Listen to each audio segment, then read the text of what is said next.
Welcome to a channel. जितने भी student जो आगे चल के आरआरबी जेईई के एग्जाम देने वाले हैं उनके लिए खास करके हमने जनरल साइंस का सीरीज स्टार्ट किया है।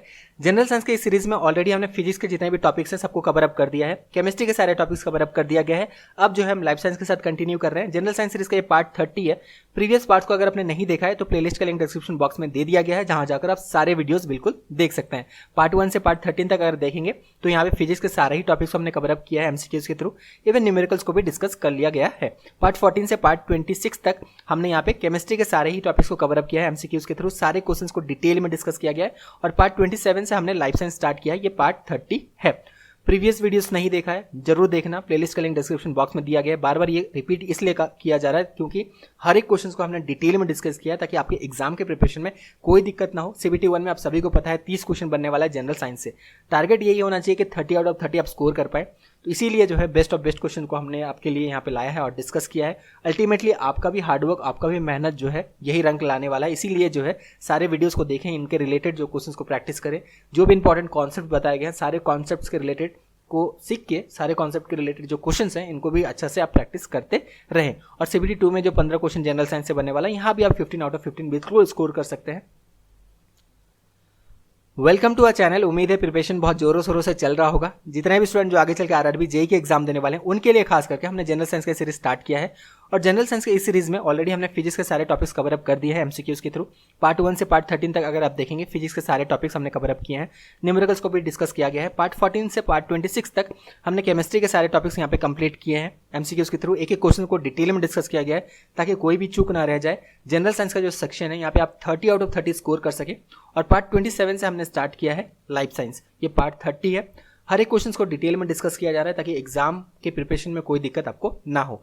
प्रीवियस पार्ट्स को अगर आपने नहीं देखा है तो प्लेलिस्ट का लिंक डिस्क्रिप्शन बॉक्स में दे दिया गया है, जहां जाकर प्रीवियस सारे पार्ट्स को जरूर देखें। यही रिकमेंडेशन रहेगा क्योंकि एक एक क्वेश्चन को डिटेल में डिस्कस किया है ताकि कोई भी चूक ना रह जाए। 30 आउट ऑफ 30 यही टारगेट है हमारे तरफ से। अल्टीमेटली आपका भी हार्डवर्क, मेहनत ये रंग लाने वाला है। इसी वजह से जो है सारे क्वेश्चन को जरूर अच्छा से आप प्रैक्टिस कर लें।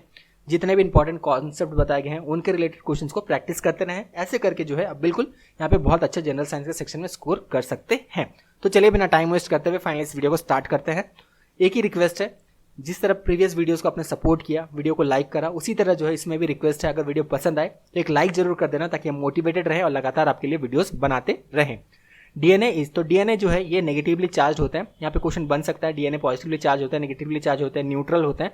तो डीएनए जो है ये नेगेटिवली चार्ज होता है। ये नेगेटिवली चार्ज इसलिए होता है क्योंकि इनमें अगर हम देखें डीएनए के जो न्यूक्लियोटाइड्स होते हैं इसमें जो है फॉस्फेट ग्रुप प्रेजेंट होता है। इसी वजह से जो है डीएनए नेगेटिवली चार्ज होते हैं। ये layer of fibrous tissue covers the outside of liver is called.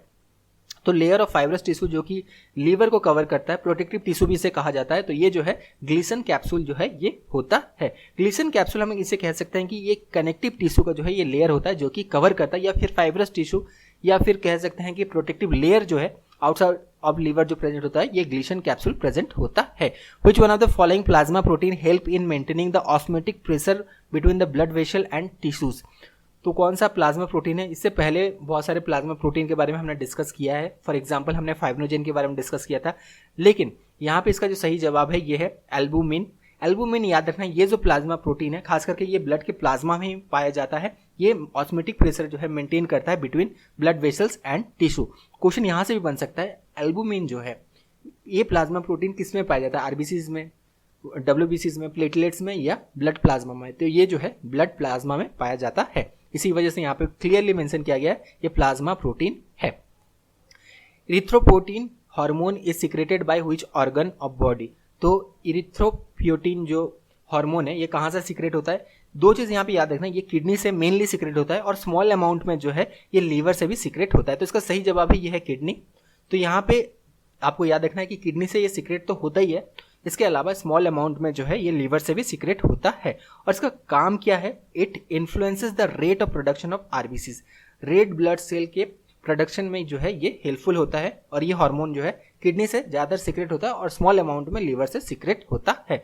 Simplest form of sugar and the most basic unit of carbohydrate. तो मोनोसेक्राइड्स जो है they are the simplest form of sugar. Simplest form of sugar क्यों कहा जाता है ये भी आप बिल्कुल नोट डाउन कर सकते हैं। क्योंकि इन्हें जो है फर्दर ब्रेक डाउन नहीं किया जा सकता है by hydrolysis process. For example monosaccharides के एग्जांपल, ग्लूकोज एक एग्जांपल है, फ्रुक्टोज एग्जांपल है, गैलेक्टोज, ये सारे जो है मोनोसैकेराइड्स के एग्जांपल हैं and they are the basic unit of carbohydrates. Most mineralized tissue in human body, तो मोस्ट मिनरलाइज्ड जो टिश्यू है ह्यूमन बॉडी में ये एनामल है। हमने टिथ एनामल के बारे में प्रीवियसली डिस्कस किया था केमिस्ट्री वाले पार्ट में, अगर आपको याद होगा जिन्होंने वीडियोस को देखा है।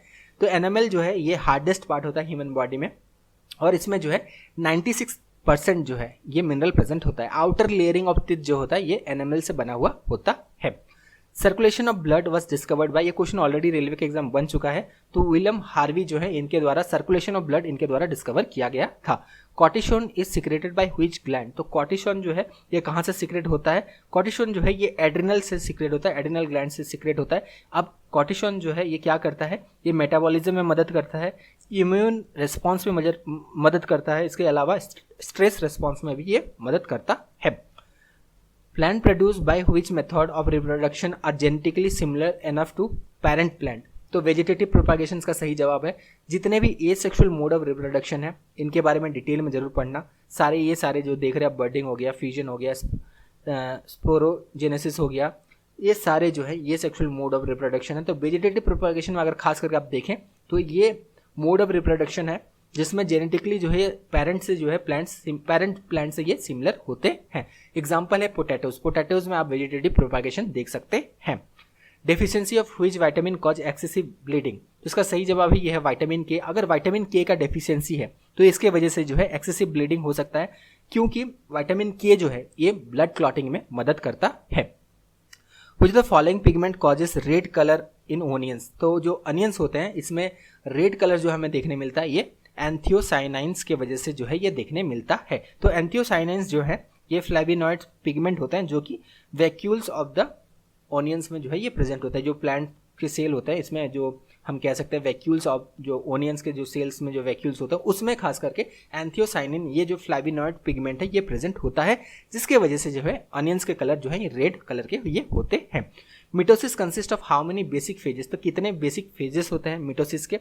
याद रखना, प्रोफेज, मेटाफेज, एनाफेज और टेलोफेज, ये चार जो है बेसिक फेज होते हैं। बहुत सारे बुक में जो है ये 5 फेजेस दिए गए हैं, खास करके एनाफेज को जो है 2 पार्ट में डिवाइड कर दिया गया, लेकिन 4 बेसिक फेजेस होते हैं, प्रोफेज, मेटाफेज, एनाफेज और telophase. Parenchyma tissues in plant help to store, तो पैरेन्काइमा जो टिश्यूज हैं एक खास करके अगर हम देखें तो ये फूड स्टोरेज में जो है ये मदद करते हैं। इसके अलावा जो है ये प्लांट्स को जो है ये सपोर्ट भी प्रोवाइड करता है, लेकिन इनका जो मेन फंक्शन है पैरेन्काइमा टिश्यूज का ये फूड स्टोरेज का है। Which part of brain maintain posture and equilibrium of body, तो पोस्चर और इक्विलिब्रियम ऑफ बॉडी इसे मेंटेन करने में खास करके सेरिबेलम का जो है ये काम होता है। तो जितने भी पार्ट्स हैं ब्रेन के इनके क्या क्या फंक्शंस हैं ये आपको जो है नोट डाउन करना है। यहाँ से क्वेश्चन बनते आए हैं और उसी तरह के ही क्वेश्चन हमने इस सारे ही पार्ट्स में इंक्लूड किए हैं, उनको डिटेल में भी डिस्कस किया जा रहा है ताकि हर एक चीज़ों को जो है अच्छे से आप कवर अप कर ले, एक भी जो है चीज़ ये रह ना जाए। Which of the following species possesses characteristic of both plant and animal, तो इसका सही जवाब है ये है यूग्लेना। अगेन एक चीज़ आप यहाँ पे ध्यान रख सकते हैं, डिटेल में जो है ये सारी चीज़ों को हम डिस्कस कर रहे हैं। तो यूग्लेना जो है सिंगल सेल्ड यहाँ पे माइक्रो ऑर्गेनिज्म होते हैं which possess the feature of both plant and animal. Organism जो पोज करते हैं both characteristic of plant and animal उनको जो है ये याद रखना प्रोटिस्ट कहा जाता है, प्रोटिस्ट, ये चीज़ आप नोट डाउन कर लें। Organism which possess the characteristic of both plant and animal इन्हें जो है प्रोटिस्ट कहा जाता है। तो यूग्लिना जो है it is example of protist, और प्रोटिस्ट जो होते हैं आप सभी को ये चीज़ आप नोट डाउन करना, characteristic of both plant and animal जो ऑर्गेनिज्म में देखा जाता है वो प्रोटिस्ट होते हैं, और प्रोटिस्ट का ही एक एग्जाम्पल है यूग्लिना। यूग्लिना जो है ये सिंगल सेल्ड ऑर्गेनिज्म होता है। Which of the following type membrane skin, तो स्किन जो है ये कौन सा टाइप का मेम्ब्रेन है? तो ये जो है क्यूटेनस मेम्ब्रेन या फिर या ऑप्शन में मिले इपिथेलियल मेम्ब्रेन, सेम ही है, क्यूटेनस और इपिथेलियल मेम्ब्रेन इसका जो है सही जवाब है। और ये जो खास करके हम यहाँ पे मेम्ब्रेन के बारे में डिस्कस कर रहे हैं, ये क्यूटेनस या फिर epithelial membrane, this membrane are composed of epithelial which is attached to layer of connective tissues. Which of the following is water borne disease, तो जितने भी एयर बोर्न डिजीज हैं, वाटर बोर्न डिजीज हैं, ये जरूर आप ध्यान रखना। कॉलरा जो है ये इनमें से वाटर बोर्न डिजीज है, कॉन्टामिनेटेड वाटर से जो है ये फैलता है। कॉन्टामिनेटेड जो वाटर होता है इसे कंज्यूम करने से, इसे ड्रिंक करने से या फिर इस पानी में नहाने से जो है इस तरह के डिजीज हो सकते हैं। उसके अलावा और कौन कौन से वाटर बॉर्न डिजीज हैं, जैसे टाइफॉइड एक जो है ये भी वाटर बॉर्न डिजीज है, ये सब बिल्कुल ध्यान आपको रखना है। एयरबोर्न जितने भी डिजीज हैं ये भी सारे आप नोट डाउन जरूर करना। Which of the following organism have single circulation, तो सिंगल सर्कुलेशन हमें किस में देखने मिलता है, फिशेस में खास करके सिंगल सर्कुलेशन देखने मिलता है। अब सिंगल सर्कुलेशन और डबल सर्कुलेशन में डिफरेंस क्या है ये भी आप जरूर जान लें। तो सिंगल सर्कुलेशन में जो होता है ये क्या होता है, the process in which blood flows only once through the heart beat, तो हार्ट बीट एक हार्ट बीट में जो है ब्लड सिर्फ एक ही बार जो है यहाँ पे सिंगल सर्कुलेशन फ्लो होता है। और डबल सर्कुलेशन जैसे ह्यूमंस में डबल सर्कुलेशन होते हैं, तो डबल सर्कुलेशन प्रोसेस में क्या होता है, blood flow twice through the heart during each heart beat, तो एक हार्ट बीट में ब्लड जो है 2 बार फ्लो होता है, तो ये जो है डबल सर्कुलेशन है। और एक हार्ट बीट में जब ब्लड सिर्फ एक ही बार फ्लो होता है तो ये सिंगल सर्कुलेशन होता है। तो फिशेस में खास करके जो है ये सिंगल सर्कुलेशन देखने मिलता है। और इसके अलावा बाकी डबल सर्कुलेशन ये सारे मैमल्स में जैसे डबल सर्कुलेशन आपको देखने मिलेगा, रेप्टाइल्स में देखने मिलेगा, बर्ड्स में देखने मिलेगा, तो ये सारे बिल्कुल देख लेना। सिंगल सर्कुलेशन, डबल सर्कुलेशन, जो क्वेश्चन पढ़ाया जा रहा है इनसे रिलेटेड क्वेश्चंस को भी अच्छा से कवर अप जरूर करें। The intercellular energy reserve in autotrophs, तो ऑटोट्रॉप्स का एग्जांपल क्या है, प्लांट्स जो हैं ये ऑटोट्रॉप्स के एग्जांपल है। तो इनमें जो इंटरसेलुलर एनर्जी रिजर्व है वो रहता है, ये कौन सा होता है, ये होता है स्टार्च। याद रखना स्टार्च जो है ये इंटरसेलुलर एनर्जी रिजर्व रहता है खास करके ऑटोट्रॉप्स में। ऑटोट्रॉप्स का एग्जांपल हमने बताया, green plants are the example of autotrophs. The thin layer of living cell just inside bark, तो इसे क्या कहा जाता है, तो इसे कैम्बियम कहा जाता है। यही कैम्बियम, ये चीज़ और आप नोट डाउन करना, यही पार्ट ऑफ द ट्री है जो कि न्यू सेल्स जो है ये जनरेट करता है। और ट्री जो है धीरे धीरे जो है ये वाइडर जो होते जाता है, एवरी ईयर जो है आप देखेंगे थोड़ा थोड़ा जो है ट्री थोड़ा वाइडर होते जाता है। तो ये कैम्बियम की वजह से होता है, ये न्यू सेल जो है जनरेट होता है, जिसके वजह से जो है बार्क ऑफ द ट्री के अंदर ही ये प्रेजेंट होता है, क्लियर पतला सा प्रेजेंट होता है जिसे हम कैम्बियम कहते हैं। और ये न्यू सेल जनरेट करता है जिसके वजह से ट्री का जो है ये और ज़्यादा चौड़ा होते जाता है और ज़्यादा जो है ये वाइडर होते जाता है each year. Hypokalemia is caused by the deficiency of, तो हाइपोकैलेमिया जो है किसके डेफिशिएंसी से होता है, ये पोटेशियम के डेफिशिएंसी से होता है। Which vitamin enhance calcium absorption in body, तो इसका सही जवाब है विटामिन डी। विटामिन डी इससे पहले वाले पार्ट में हमने बात किया था, डिस्कस भी किया था कि ये क्या करते हैं, कैल्शियम मेटाबॉलिज्म को रेगुलेट करते हैं। तो इसी वजह से जो है विटामिन डी को जो है ये हार्मोन भी कंसिडर बहुत बार किया जाता है। तो याद रखना vitamin D it enhance the calcium absorption in body. Which tissue make plant hard and steep, तो इसका सही जवाब है, यह है ऑप्शन नंबर 1 स्केरेनकाइमा। अब सभी के बारे में डिस्कस थोड़ा थोड़ा कर लेते हैं, स्केरेनकाइमा, कॉलिनकाइमा, पैरेनकाइमा, इनके बारे में थोड़ा सा डिस्कशन कर लेते हैं। तो स्केरेनकाइमा इसका मेन फंक्शन है कि hardening different parts of the plant, ये इसका मेन फंक्शन होता है। और स्केरेनकाइमा जो है परमानेंट टिश्यूज होते हैं और इसमें जो है डेड सेल्स जो है ये पाए जाते हैं। इसके अलावा कॉलिनकाइमा अगर हम देखें, कॉलिनकाइमा का क्या फंक्शन है, कॉलिनकाइमा क्या करते हैं, मैकेनिकल सपोर्ट प्रोवाइड करते हैं तो यंग स्टेम्स एंड लीव, ये इसका फंक्शन है।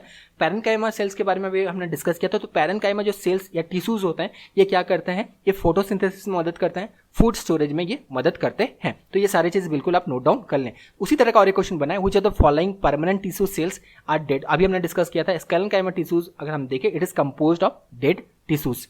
मेटल प्रेजेंट इन इंसुलिन, ये पेपर रेलवे पेपर में ऑलरेडी ये क्वेश्चन बन चुका है, ऑलरेडी प्रीवियस ईयर अगर आप देखें रेलवे के पेपर्स में ये क्वेश्चन बन चुका है।